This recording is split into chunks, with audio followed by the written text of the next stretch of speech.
একদম প্ৰথম দিনা মোৰ এটা ছ'চিয়েল মিডিয়া বাইট লৈ পেলাই সেই কথাটো বহুত আলোচনা হৈছিল যে মই সিদ্ধাৰ্থক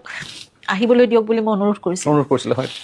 মই তেতিয়া এইটোৱে বুজিছিলো যে জুবিনৰ লগত সিদ্ধাৰ্থে আছে তাৰ আগৰ সময়খিনি মই সিদ্ধাৰ্থৰ লগতে যোগাযোগ কৰি আছো বা তাৰ ছিংগাপুৰৰ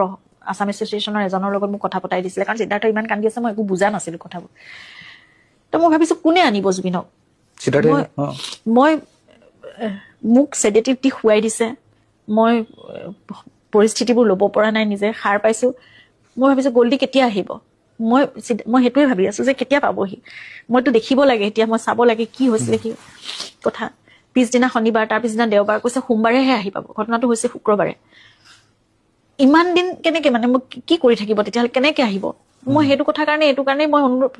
মানে আগপাছ মই ভবা নাই মই ভাবিছো আনিব লাগিবতো সিদ্ধাৰ্থে কাৰণ সদায় ইয়াতো এনেকেতো সিদ্ধাৰ্থে লৈ ফুৰে সিদ্ধাৰ্থৰ ওপৰতে সকলো কথা মেনেজ কৰে ডিপেণ্ড কৰে সেইবোৰ কথা ভাবিয়ে মই তেনেকে মই তেতিয়ালৈকেতো আমি এইবোৰ ভিডিঅ' দেখা নাছিলো সেইবোৰ ভিডিঅ' ভণ্টিয়ে মই চাগে জুবিন আহিও গ'ল 21 তাৰিখে 23 তাৰিখে সোণাপুৰৰ গোটেই কামখিনিও হৈ গ'ল মই তাৰ পিছতহে চাগে আমি দুজনীয়ে দেখিছো তেতিয়াহে বুজিছো যে মানুহজনক কিমান অৱহেলা কৰা হ'ল কিমান কষ্ট পালে মানুহজনে মানে আৰু মই এতিয়াও ভাবিলে মোৰ মানে বুকুখন হয় গোটেই শৰীৰটো কঁপি উঠে যে মানুহজনে কিমান কষ্ট পালে তেওঁক CPR দিয়া হ'ল ৰিমছ ভাঙিলে এইবোৰ বহুত কথা ক'ব লাগিব